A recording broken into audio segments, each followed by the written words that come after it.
We've got our first customer presentation of the day, and it's QSC, and they're in the audio-visual communication and collaboration space. They'll tell you a little more about what they're doing, but this is a journey moving from being hardware-centric to software-centric, causing some disruption with an aim to add customer value.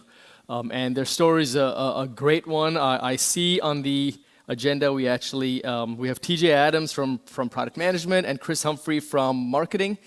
We typed your name as Christ Humphrey by mistake, but look, as far as we're concerned, the QSC guys walk on water, so maybe Christ was the right typo after all. That's hilarious. Thanks, guys. Thanks. Floor's yours.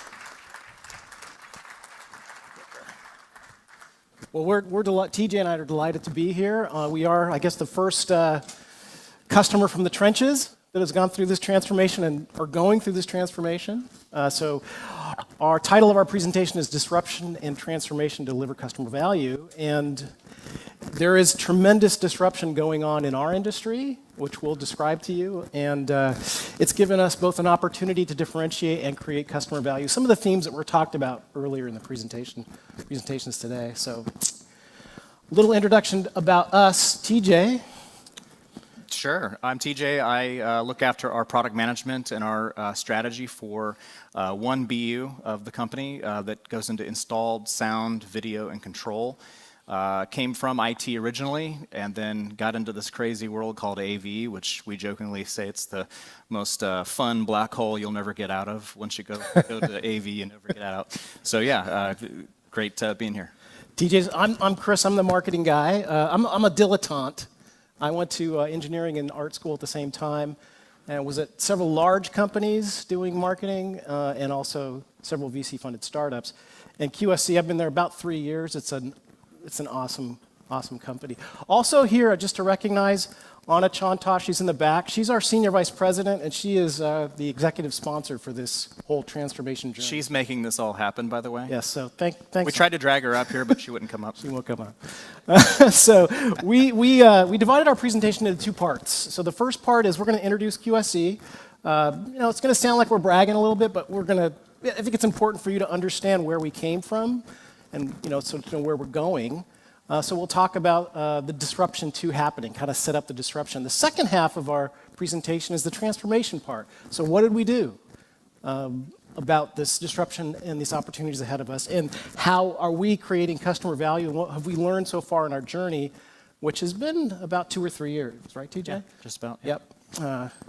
When I wasn't here when they started this discussion, it was TJ and Anna. It's good you weren't. We had many arguments. Well, they had this initial meeting with the executive team at QSC saying, hey, we're going to go from hardware into software into different business models and subscription. And Anna and TJ were just telling me earlier this morning. Are you crazy? They said they needed to go get a drink after that meeting. We did. That was... All right, so let's get started. So let's start with our brand. Who is QSC? Our friends in the back from MV Staging, they know who QSC is. So here's some images. You can see Mick up there. You can see Lindsey Buckingham last month. You can see John Legend with the Stones. That's QSC. That's our heritage. That's where we came from 50 years ago. Company was started in 1968 as a guitar amplifier company. We became the leader in power amplifiers. We are the market leader in powered loudspeakers and digital mixers. And we have a whole business that serves this market. The rock and roll guy. Rock and roll. I have an artist relations guy on my team, which is a lot of fun. But we're not going to talk so much about our rock and roll industry But we were today. teasing MVS. Shout out to MVS back there, a great QSC customer, because they brought the JBLs just to spite us, I think. That's right. These powered loudspeakers right here, JBL's a good, they're well known because they have consumer brand products, right? But we are the category leader in this. We're the better version of that. Yeah. We're awesome. All right, so that's who we are. Again, we've been founded in 1968. We've got about 600 employees. We're headed in Southern California, and we've got offices around the world. For me, somebody who came from an executive from large public companies, my favorite piece on this slide is the thing on the far right, which is we are completely privately held by the founders of the company. So we can absolutely stick to a long-term view, which is terrific. And we're a 50-year-old startup. Right? We are. It's like a startup environment. And it's a lot of fun. It's a lot of fun. We've got a global footprint. We've got offices pretty much on every continent, or at least partners. And we still manufacture in Southern California, believe it or not. We're one of the last that still do. And as well as in Asia and other places, Mexico. Thank you. Yeah, It's awesome. thank you. It's awesome. So we've been around 50 years, and here's our 3 businesses, you guys. We have our live sound business. There's Andy Vargas with our loudspeakers in the back. It's very much live performance experiences, right? DJs, events like this, concerts, etc. That's our heritage. That's where QSC, our brand, is very, very well known. So if you're a musician, in fact, there's been times at QSC where we've briefed IT analysts like Ray from Constellation, etc. And it's funny, we'll be talking to them and I'll be showing them this slide, and one of them will be sort of a secret musician. He'll say, "Oh, I know QSC, can I get a deal on a mixer?" Or a DJ. On the right is our cinema business, which we're also very well known in the cinema side. If you've gone to a movie, all of you have.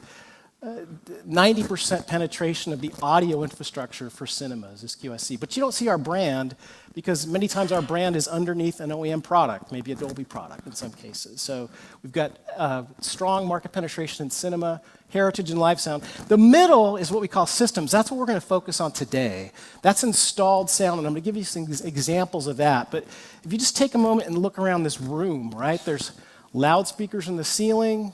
There are loudspeakers on poles here. There's digital mixers back here. There's multiple microphones. There's video. That is our systems business. And that's the business that we are transforming with this software monetization journey.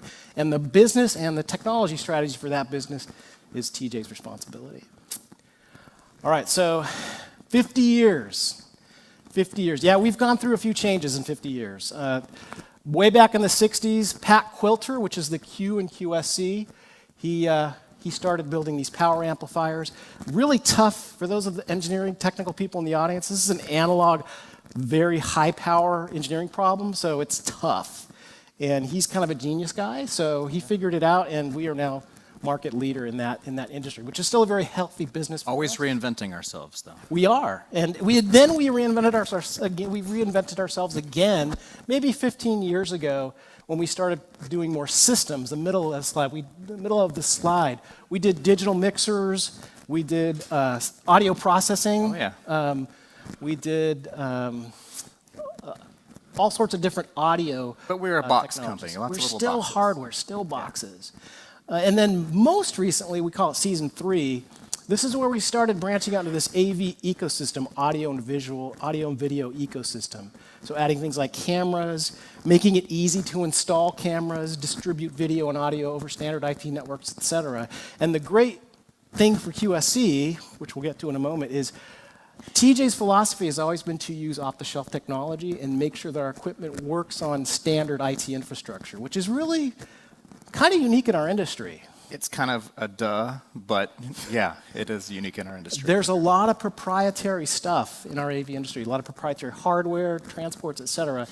And we'll tell you in a moment why that's created an opportunity for us, but a huge disruption in our industry.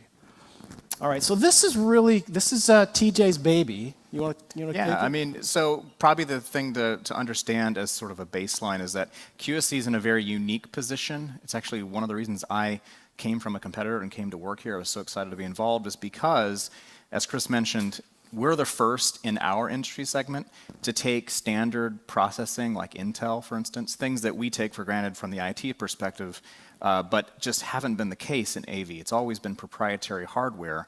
And by the way, that proprietary hardware pretty much limits every single one of our competitors in every single domain from going even to a software or licensing model for the most part. So it's our baseline technology of going towards Intel and again embracing technology, and that was even before I got here, that enables us to take some of these big leaps that we're taking and leading the industry. So that's really the takeaway for this one. Yeah, and this is the only product slide, I promise. This is our core product for that systems business, like this meeting room here. And it's called QSys, and what you're looking at is really the architecture. There's a bunch of peripherals, right? Whether they're inputs like cameras or microphones, outputs like loudspeakers and processing like bridges, et cetera, or it could be a codec like Zoom. It could be a smart whiteboard like a Jamboard. All this stuff connected over standard IT infrastructure to centralized processing where we do the microphone mixing, the acoustic echo cancellation. We make sure that the audio and video experience is really important. And this is, Ray showed that chart with all that disruptive technology and stuff and so forth. Some of our enterprise customers here in the Valley, for example, LinkedIn is one of our customers. They actually have teams now called experience engineering teams. And their job is to work with technology like ours to create experiences that, in the corporate environment, helps people collaborate more effectively, right? How many have had a horrible meeting experience trying to get the audio system to work? Right, everybody, right? Hopefully that wasn't a QSC system, but that's what we're trying to change in the industry. So where have we got some penetration? So we started out, so these are the markets that we attack. Hospitality, restaurants, corporate's a big one, transportation, airports, and so forth. TJ's done a lot of airports in his career, I think. San Jose. Actually, I designed all the flight information screens there years and years ago. So your life depends on TJ, you guys. Oh, yeah. At least you know when your flight's going to be here, at least. Government and education. So this installed audio, video, and control platform is in many, many different vertical markets. But we're going to zoom in a little bit on the corporate piece. As far as our heritage, we are in about 3/4 of all the theme parks in the US and around the world, actually. You can see some of the brands on the bottom. We couldn't put some of the other brands on this slide, but they're... Like the mouse ears? The mouse ears, the more universal places, if you know what I mean. Those are all 100% QSC, which is great for us. Damn it, I wish I had done that. I just thought of that this morning. All the sports arenas, right? Denver Stadium, half of the NBA, NFL stadiums, baseball stadiums are QSC as well. Yeah, both the front of house and the back of house. Going to get a hot dog or listening to the game over the big speakers. Yeah, so you go. I live in San Diego. If you haven't been to our baseball stadium, Petco Park, it's unbelievable. And the audio-visual experience there is amazing. They've got screens and the audio is balanced and it's exceptional experience. And they have great Wi-Fi too. So that's kind of our heritage. A little bit about convention centers. You can see the middle right next door. We have QSC there. TJ's product is running all the audio, video, control infrastructure at the San Jose Convention Center. Global, there's Frankfurt, some other places. I just also put some of these headquarters too. We have a lot of headquarters internationally as well. So most of you, except the folks in the back, and if there's any DJs or musicians in the room, you'd be surprised. Most of you haven't heard of QSC, but we're out there, and we have a very healthy business. But we've been a hardware company. It's been a hardware play for us for a long time. And the big change that's happened over the last few years is IT. IT are the decision makers for our equipment now. IT are the specifiers. IT on the budget.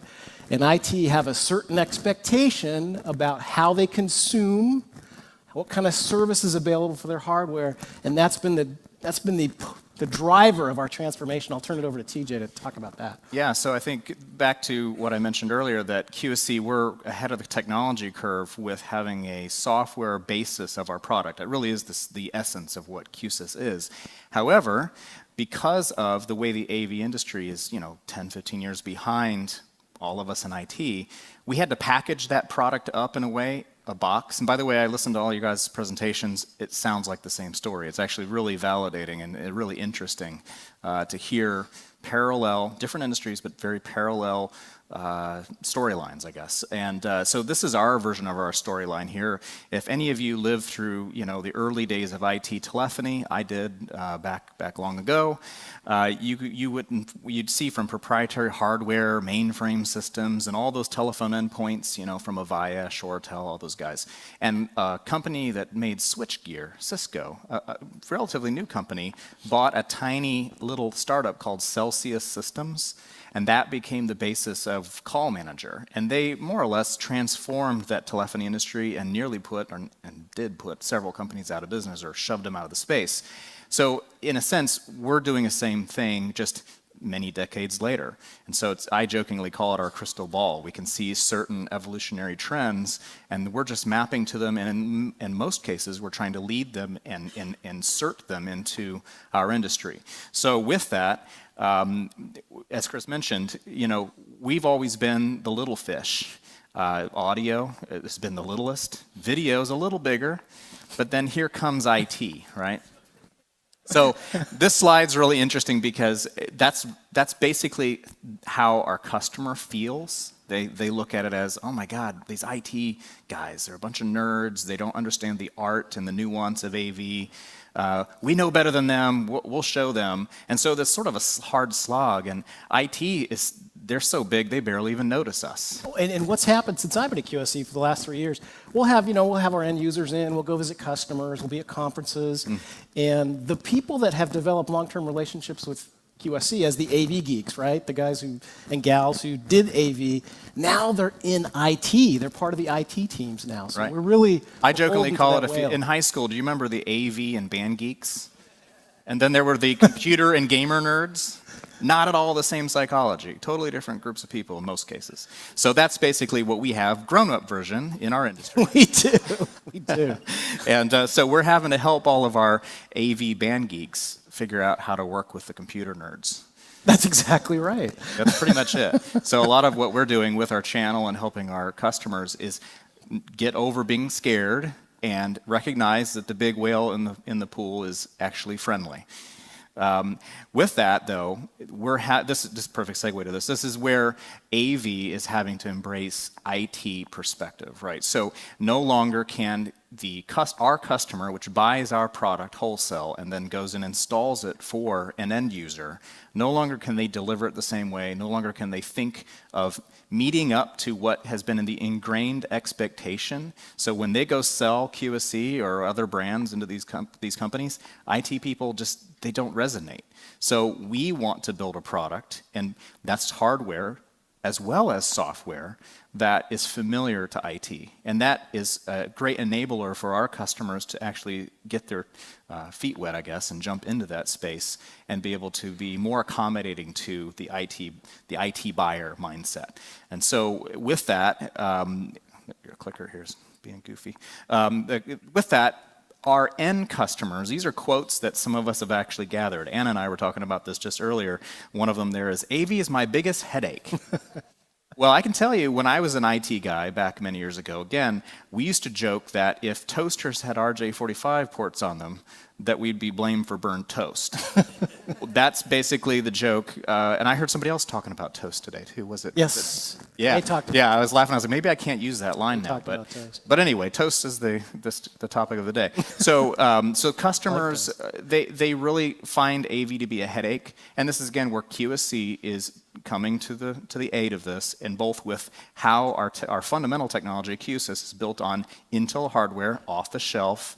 Also, now we've taken the next step with the help of Gemalto to create a software environment that is conducive to that. I still have fresh eyes, so I have to share a little bit with you guys. So, again, arriving 3 years, most of my career was in enterprise IT vendors. I did 10 gigabit Ethernet chipsets and fiber channel networking and all kinds of hyper-converged compute stuff. And so I came into computer nerd. Yeah, I wasn't an AV geek. By the way, everybody at QSC plays an instrument. It's awesome. But I came in, and they wanted to bring in, because they wanted somebody with IT marketing experience to help them make this journey. And I started meeting people like TJ, and who's an IT and an AV guy, sorry. And hands down, I said, what do IT guys think of AV? And they said, IT hates AV. We hate it. Nothing works. You guys talked about the meeting experiences. Nothing works. It all runs on proprietary stuff. It's not interoperable. So I just had to zoom in on the AV as my biggest headache. Here's a pop quiz. How well do you think QSC's conference rooms work? I won't answer, but Cowboys kids have no shoes. But. That's right. Well, thank you. So some of the other quotes on here, you guys, look at that top gray one. Our CEO wants to buy a license, right? IT is now our buying center. So they're like, you know what? I don't want to own any hardware. Sell it to me as a service. By the way, we take our products indirect through channel partners globally. AV channel partners. We have a couple IT guys, but AV, and I'm going to talk about that in a minute. They want to be able to manage their AV infrastructure like they manage everything else. They can't today, typically. And you see what they, as far as OpEx, et cetera. So it's really IT now coming in, that blue whale. They have expectations about business models, consumption models, support models, et cetera. In our AV industry, our little fish, we better move to survive. And so that's what QSC is doing with the help of Gemalto, and I'll talk about that. A little bit about our channel. So we put this slide together. There's the IT channel. It's very structured. It's highly segmented. They got a balance between purchase profit and lifecycle profit. AV channel is not. No offense to MVS in the back who we love and they love us, but there's a lot of trunk slammers. It's not structured. So there's a lot of disruption happening in our channel too. So now we've got this end user buying center, which is now IT. There's a whole new set of requirements. We've got a channel that's shifting that have a whole new set of requirements. And we're trying to bring software monetization into our product portfolio and create new business. Some of these people are just getting used to having an RJ45 on an AV box. It's true. So everywhere we looked, that's how far in the dark ages we are. Everywhere we looked, we're in the dark ages. So what are we going to do? So there's TJ's platform, QSys. The first thing we did, which is not on the slide, is we started licensing features. That was our first engagement with Gemalto. Let's keep it simple, right? So we started providing licensing for some certain features, and I'll tell you how that's gone towards the end of the slide when we get to the results section. What's interesting about that is that we're licensing features that our competitors make whole boxes, plural, for. So this is an interesting shift to both teach people how to license software, but then think of it as a replacement, direct replacement for a black box. This is what we've done, right? So let's enable our channel partners to create services. Let's give the IT leadership the ability to monitor their AV systems. And so TJ and his team have created an enterprise management solution that runs in the cloud and will basically do all those things, and that's our next step. Here in March, we're going to be releasing that product, and that will kind of tie all of our, what we call ecosystem together. And that's where, again, Gemalto is really helping us a lot figure out, because a lot of us have consumed software as a service in some form or another, but to actually think about the buying journey and the support aspects of it are huge. So shout out again to Gemalto for helping us not just give us a product, but think through that. Yeah, no, we'll talk a little bit more. We're more than halfway done with the presentation. That's the setup. So that's where we're at, disruption, right? And even as the marketing guy, right, I'm responsible for engaging with the trade media and the journalists. Even they are at polar ends about whether or not this is going to happen. And we have a firm belief. We've talked to a lot of end users. We know it's going to happen. It's happening, and I'll show you some results in a moment. So this is sort of summarizing that first section, right? So we've got technology disruptions. We've got changes in the buying center with IT, converging with AV, the AV geeks and the IT geeks, computer geeks coming together. We've got the trade in Discord about it. We've got value chain. The channel needs to be rebuilt and restructured, and the end user needs are really changing and becoming more IT. So that's a lot of disruption, but with the help of Gemalto, we've created an opportunity. So with that, we've got a question for you. Just sort of a show of hands, I'm going to read these off.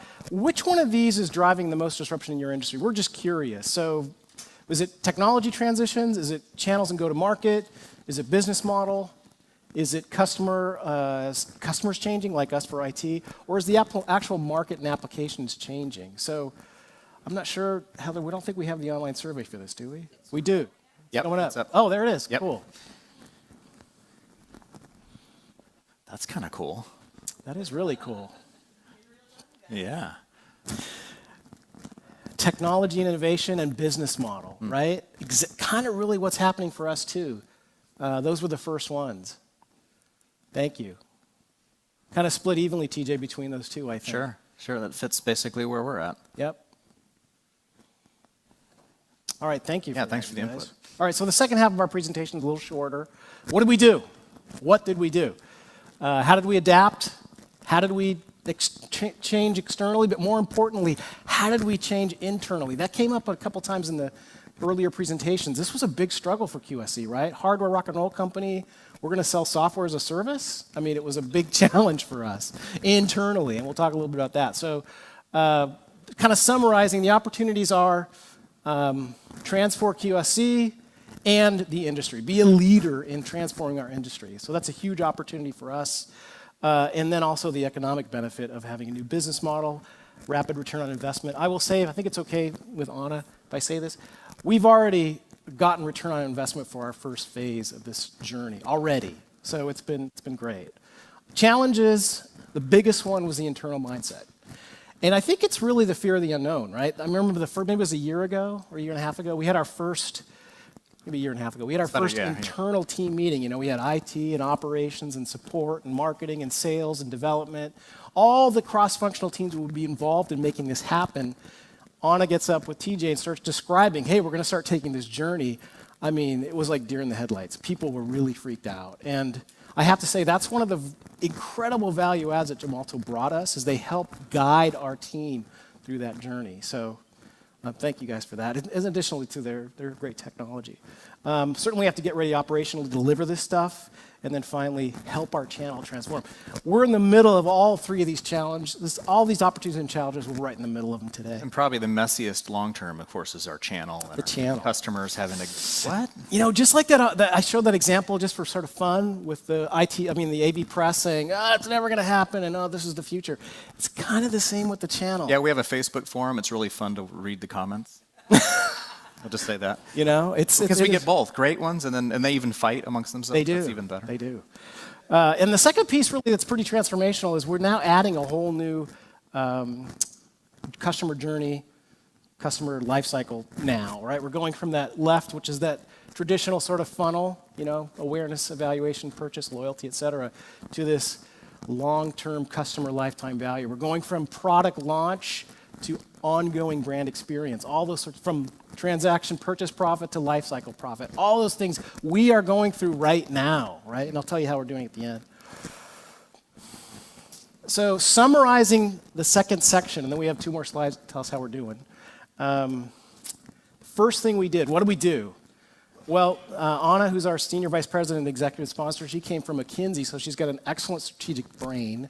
So she really helped with TJ, broke this down into bite-sized chunks on our strategic vision. We set up some realistic goals, right? We really crawled before we walked. Probably we're still sort of crawling, I think. No, we're getting ready to walk. Like, we'd be lost without Anna, so again, yeah, she's thank awesome. you, Anna. We love Anna. Really get the organizational inertia behind you. Again, those deer in the headlights. Now people are QSC a year later, they're excited. We're really excited about what occasionally have to smack a salesperson. We do. And even the sales people are on board, you guys. Just which is great. Select the right partners. Who's sales in the room? Sorry about that. Oh, yeah. We love sales. Select the right partners. You know, this is, Gemalto, we had some other people when we made our selection, and they were so helpful in helping us guide us through that internal transformation journey. So that was a huge piece. I know I mentioned it, but I can't overemphasize it. We got to shift the market from purchase to lifecycle profit, et cetera, the customer lifetime value, and et cetera, and just rethink that channel model, which is happening now. So how do we do? So what value are customers telling us that we're delivering? One is the channel transformation is happening, right? Because there's certainly channel partners that see this coming, and they know they want to provide AV as a service, and they are partnering with us, and we're very excited. So we're beginning to see that. We have channel partners that are global that are saying, my end users are telling me, their IT, they're telling me they want to consume this as a service now. Even the grumpy ones will acknowledge that we're on the right path, even if they don't want to deal with it right now. And they're happy because we're providing the technology Sure. and the business model to do it. And we have great competitors, right? Great competitors. But a lot of them are sort of stuck in that hardware mode, and they're not moving as quickly. So we're excited about that. Our IT guys, our IT customers now are very happy about our consumption models and this path to a different delivery, which is great, service delivery. AV is being perceived more kindly now by IT, right? They don't hate us as much anymore because We're giving like what they the want. rookies now, but We are. not the opposing team anymore. But It's good. It's good. Yeah, those first meetings were tough, weren't they, TJ?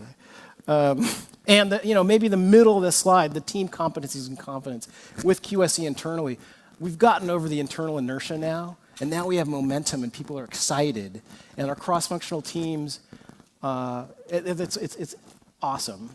We've got a path to lifecycle profit, of course. Our finance people love that, and our founders. And then this has really allowed us to focus, too, on the innovation side. What things are we going to become competent in internally, and what things are we going to capture from the outside, like entitlement, right? We're not going to do that. And then finally, give end users what they want. So that's what customers are telling us so far, 2 years into this journey, a year into this journey, which is good. What did we learn?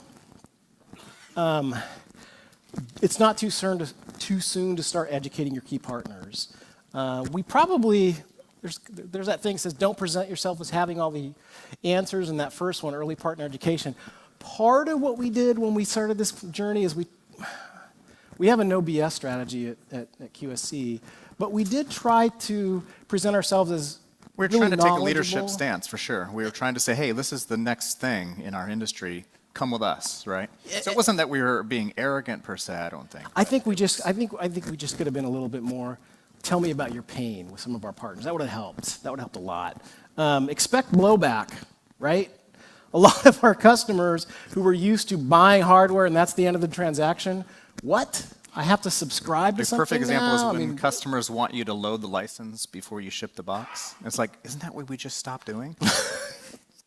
So there was some blowback, but that's going pretty well. We'll show you that in the last slide, which is the next one. And then finally, we presented the long-term vision to our end-user customers, those AT guys, our channel partners, and having that long-term vision, thank you, TJ and Anna, has been really important to making this successful. So how did we do? I think this is the last slide. So how do we do? So we can't show you numbers and stuff, because we're private. But the yellow line is what we forecast for our entitlement business, right? So we anticipated an initial load-in, right, and then a little bit of a down. Then, of course, a steady adoption. Well, we've blown it away. In fact, last 2 months aren't on this slide. Right. They're even better. So we've exceeded our expectations. Our customers are delighted. And something I'd like to mention on this, we are internally monitoring our own progress. We have certain key metrics that Anna has been tracking for us. She gets an email out to us every Sunday night. She says, happy good morning Monday, but it's Sunday night. it's Sunday night, yes, Anna. Thank you, Anna. But it always gives us sort of how we're doing in real time. What is our attach rate? How many licenses do we have a giveaway versus ones that we actually got paid for? So it's doing, I think, phenomenally, better than I expected even. Exceeding expectations. Yeah, I thought our AV guys would have a harder time with it. I did too. Well, there was initial pushback, but then when they realized it was making their life better, it turned out great. So far on our journey, just starting, it's turning out really well. Gemalto's been an excellent technology partner as well as a change enablement partner, so thank you, Gemalto. And that's it. Next 5 minutes, any questions?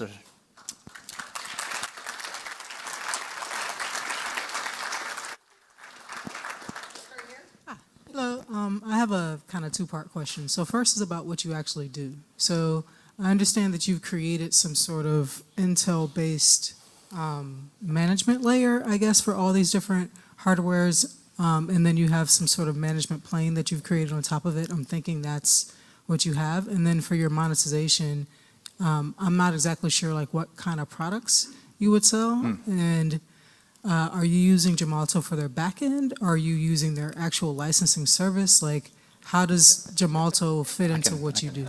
I got it, yeah, great question. I guess we tried to avoid too much product stuff because we didn't want to bore you guys. But yeah, great question. So what we do is we build a software product that does signal processing fundamentally. So you ever talk on a hands-free speakerphone? You ever wonder about how your voice doesn't get back through and cause echo on the other line? Or have you ever been on a Zoom call and somebody unmuted their mic and You heard yourself talk.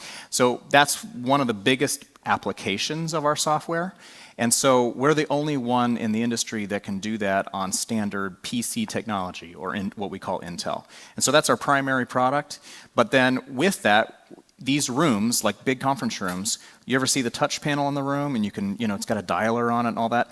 Our software, we have the ability to allow an integrator to create that user experience, the UI and everything else that runs on that touch panel, and then also to control stuff that's outside of our space, things like lighting controllers, shades and blinds, that kind of thing.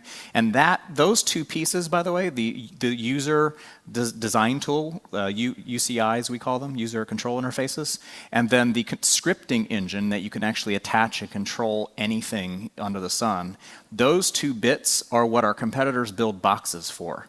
And so we're able to take all that value in software only and now monetize it. Before QSys started, we were just giving that away for free.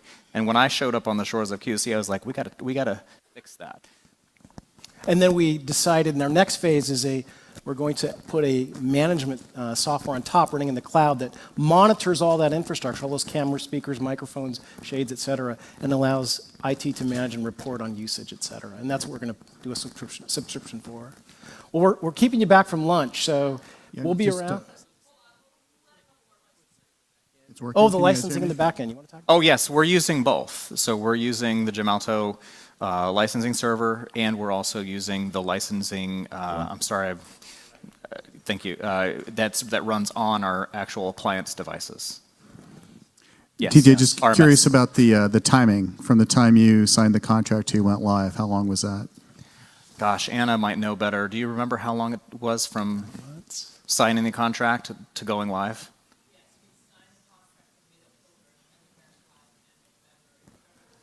So we signed the contract in mid-October. We went live in February. All right, great. Thank you. Yeah, and I'm overemphasizing this, but it's really important for those of you who are thinking about going on this journey. The technology piece of it was challenging, right? But they have great technology and a great engagement model, and that went well. We had the embedded piece running in a day. Yeah. And the license server working within the week. So that's how our development team was. It was the internal inertia that was the bigger challenge that, again, Gemalto really helped us with. Hi, question. When you change your licensing model, I'm curious as to how your customers perceived it, especially looks like you started monetizing things that you were not monetizing before. And I'm kind of curious as to how you manage the transition. Yeah, so that's a great question. You're right, we were giving it away basically, and then we said, nope, we want that back. So we kind of took a two-step approach. One is we added a whole load of new features, and they were game-changing, not overplayed word, but they were really big features. And then at the same time, we started messaging it as, hey, we're just simply growing our investment into a new space called control, which our competitor was working in with boxes, like I said. And we built a whole messaging campaign around, hey, we're giving you something that's more mainstream, modern, convenient than buying boxes and having to install it in a rack somewhere. And if helpful, we did roadshows. We went around to our partners around the globe and presented this. Here's what we're going to do. Here's the added features. Here's what we're going to license now. Here's our vision. And actually, most of the time, the comments were, I get it. It makes sense. This is where the industry's going. Something else to mention too, our channel is still pretty small relative to like a major IT channel would be. And so we have a lot more intimate partners as well. So we could spend more time educating and hearing their concerns and giving them our take on those concerns, more one-on-one than just, hey, one day it's free and next day it's for a charge. Great question. Thank you. Did you have to change your sales comp structure when you moved to subscription model? Sales compensation structure. I think Anna would be able to answer that one. I don't think so. Can you give Anna the microphone, please? Sorry, Anna. See, I told you should come I guess up I can't avoid it. Okay. So we have not moved to subscription yet. That is coming next middle of 2019. Yes, we will change the compensation.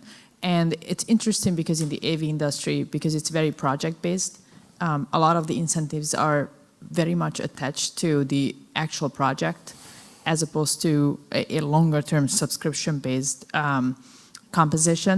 So our thinking right now is to be flexible and offer both.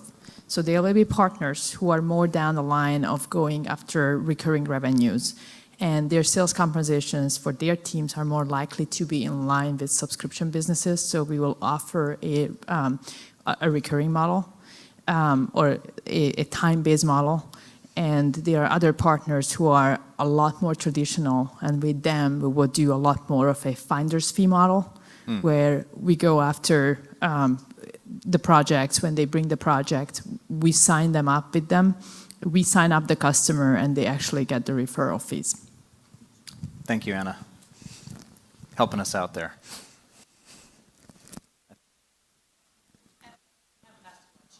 There's one right up here. How's the competition responding? What are they saying? Let me take that.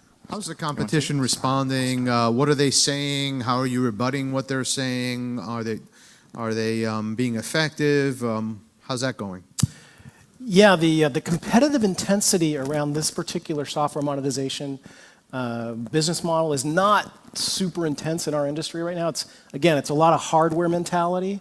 But I will tell you, part of what we had to do is some of our larger competitors took this step before us, and they really screwed it up. So there was some sort of hangover in our industry about not getting this right. So we had to overcome that. But the competitive intensity, at least in bidding for jobs and getting business, is not super intense for this particular element of our Yeah, and I think to Chris's point, the ones that did go before us, they were trying to charge for things that didn't actually have value. It was almost like, hey, we should start charging for software. Huh. Okay, and then the customer didn't see any value in it. So I think that was a big differentiator with how we started. Our product, like I mentioned earlier, the best way of thinking of it, it replaced thousands of dollars worth of hardware with a small license fee. So our competition, I hear in the channel, a lot of rumbling that we're on their radar screen now.